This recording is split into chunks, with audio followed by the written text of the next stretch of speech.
Hello guys, welcome back to crime पे analysis. कुछ चीज़ें आसान नहीं होती और कुछ चीज़ों को हम कठिन बना देते हैं। और यूपीएससी प्रिपरेशन की जो लाइफ साइकिल है उन्हीं में से एक है। आसान नहीं है लेकिन हमने भी उसे कठिन बना दिया है। बहुत दिन पहले बात हुई थी कि मैंने एक वीडियो में बोला था कि अगर आप अपना जुलाई से ये जो जून से और सितंबर तक का पीरियड अगर इसे यूटिलाइज कर लेंगे तो यूपीएससी की जर्नी में बहुत आसान हो जाएगा। आज मैं एक सवाल पूछना चाहता हूँ अपने आप से भी और आपसे भी। क्या आपने जुलाई और अगस्त के इन 20 दिन का सही से यूज किया? मन से सोच के बताइएगा, हाँ या ना। क्या जो आपने सोचा था यूपीएससी प्रीलिम्स के बाद जब उसका रिजल्ट अच्छा नहीं आया था या जब आपने तैयारी शुरू की थी कि हम जुलाई अगस्त में लगभग डेली 8 से 9 घंटे पढ़ेंगे, क्या हम लोग पढ़े? हाँ या ना। नहीं पढ़े होंगे हम में से बहुत सारे। हम में से बहुत ने सोचा होगा कि हम डेली 5 से 10 जो mains answer writing question practice करेंगे। क्या हमने क्वेश्चन की आंसर राइटिंग प्रैक्टिस करी? हाँ या ना। नहीं करी। अब आप खुद सोच करके बताइएगा कि आप कंपटीशन में हैं, हाँ या ना। अब भी बहुत सारे लोग बोलेंगे हाँ। पता है इसका रीज़न क्या है हाँ बोलने का? क्योंकि अभी भी हम में से बहुत सारों को अपने ऊपर ये भरोसा है कि भाई एक कॉन्फिडेंस है कि हम कर लेंगे। और वो कॉन्फिडेंस बहुत ख़तरनाक कॉन्फिडेंस है। ख़तरनाक अच्छे सेंस में नहीं, ख़तरनाक बुरे सेंस में। समझिएगा। कैमरा हिल रहा है ना, ज़िंदगी ऐसी हिल रही है। तो खतरनाक बुरे सेंस में क्यों? जब अपने आप को कॉन्फिडेंस होता है ना कि हम कर लेंगे तो हम सोचते हैं कि हम लास्ट में कर लेंगे, लास्ट के महीनों में, लास्ट के टाइम में, पेपर से पहले या पेपर के जो बीच में गैप होगा, प्री मेंस के बीच में गैप होगा, ऐसे कॉन्फिडेंस पे हम जी रहे होते हैं। कुछ सब्जेक्ट्स हम एथिक्स वगैरह उन टाइम पीरियड के लिए छोड़ करके चलते हैं। कहीं ना कहीं ये कॉन्फिडेंस अपने लिए बहुत ख़तरनाक होता जाता है। और ये ही कॉन्फिडेंस हम कर लेंगे, एक कॉन्फिडेंस आपने सुना होगा कि हम कर लेंगे, बहुत अच्छा है लेकिन ज़्यादा भी अच्छा नहीं है। ये कॉन्फिडेंस जो 20-30% सीरियस बंदे होते हैं उनको कंपटीशन से बाहर निकालने के लिए काफ़ी है कि हम कर लेंगे। एक चीज़ बताइए, आपने सबने कहानी सुनी होगी खरगोश वाली, कछुए वाली, और सबने सुन के कहानी को टाल दिया। कहानी असलियत है वो। असलियत इन द सेंस कि सच में जो धीरे चलेगा ना यूपीएससी प्रिपरेशन में लेकिन रेगुलर चलेगा वो जीतेगा। जो सोचेगा कि मैं सो के चलूँगा आराम से, मैं तेज़ दौड़ जाऊँगा, मैं पढ़ने में होशियार हूँ, मेरी आंसर राइटिंग प्रैक्टिस अच्छी है, चाहे आपने 4 बार मेंस लिखे हों, लेकिन अगर आप मान लो 5वीं बार मेंस लिखने जा रहे हो और इस बार आपने प्रैक्टिस नहीं करी, और चाहे जो फर्स्ट अटैम्प्ट जिसका है उसने आपसे ज़्यादा प्रैक्टिस कर ली, तो फर्स्ट अटैम्प्ट वाले का सिलेक्शन होगा। गारंटी नहीं है कि जिसने 4 अटैम्प्ट दिए उसका सिलेक्शन होगा, 4 मेंस दिए उसका सिलेक्शन होगा।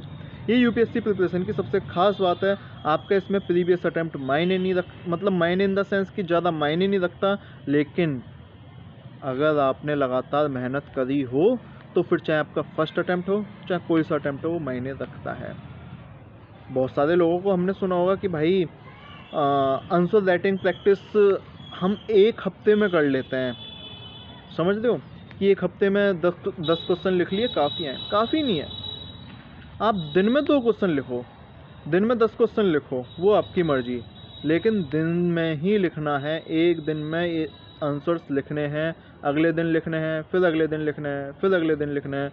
नहीं लिखोगे, अभी जुलाई बीता है, अगस्त बीतेगा, सितंबर बीतेगा, अक्टूबर बीतेगा, नवंबर बीतेगा, दिसंबर बीतेगा, और 2 सब्जेक्ट करके हम अपने आप को सोचेंगे कि हमने मेंस की तैयारी कर ली। अभी भी मैं सच बता रहा हूँ, जुलाई और अगस्त में हम में से बहुत सारे लोग ऐसे होंगे जिन्होंने बस एक सब्जेक्ट निपटाया होगा और सोचा होगा हम मेंस के एकदम राइट ट्रैक पे हैं। और अच्छा मैं बताऊं, आंसर राइटिंग ना लिखने का, अभी भी मैं पूछूंगा बहुत सारे लोगों से क्या हम आंसर राइटिंग कर रहे हैं, तो बहुत सारे लोगों का जवाब होगा नहीं।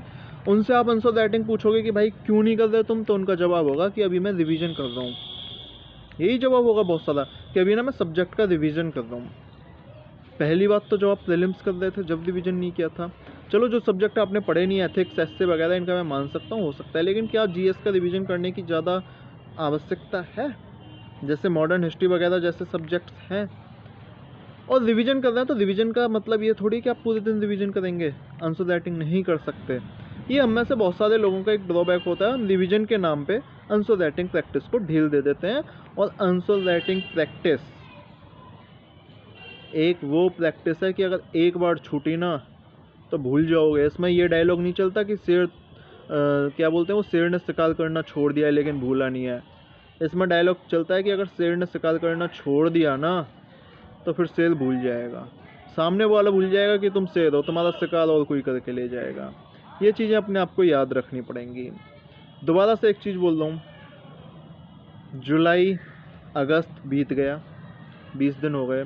अगर अगस्त और सितंबर महीने का भी हमने अच्छे से यूज नहीं किया तो अक्टूबर नवंबर दिसंबर में कंपटीशन में आने के चांसेस नहीं हैं। कंपटीशन में अगर आना है, चाहे आप में कितना भी कॉन्फिडेंस हो, तो जो अभी अगस्त और सितंबर का महीना बचा है इसे यूज कर लो। कंपटीशन में आना है, कंपटीशन में आने का दिखावा करना है तो अभी करो, चाहे मत करो, कौन पूछने वाला है। ना मैं तुमसे पूछने वाला, ना तुम मुझसे पूछने वाले। तो आज एक चैलेंज लेते हैं, मैं और आप दोनों साथ मिलके लेते हैं। 20 दिन यानी कि 10 दिन ये और 30 सितंबर तक 40 दिन में अपने को 400 क्वेश्चंस लिखने हैं। बोलो लिखोगे क्या? है हिम्मत? 400 क्वेश्चंस लिखने हैं और आप मेरे टेलीग्राम चैनल कम्युनिटी पोस्ट मत करो पोस्ट, या खुद भी जैसे भी है, आपने अपने अंदर पता होना चाहिए कि मैंने 400 क्वेश्चंस लिखे या नहीं लिखे। अब सोचो, बहुत सारे लोग 400 क्वेश्चंस लिखेंगे, तुम नहीं लिखोगे।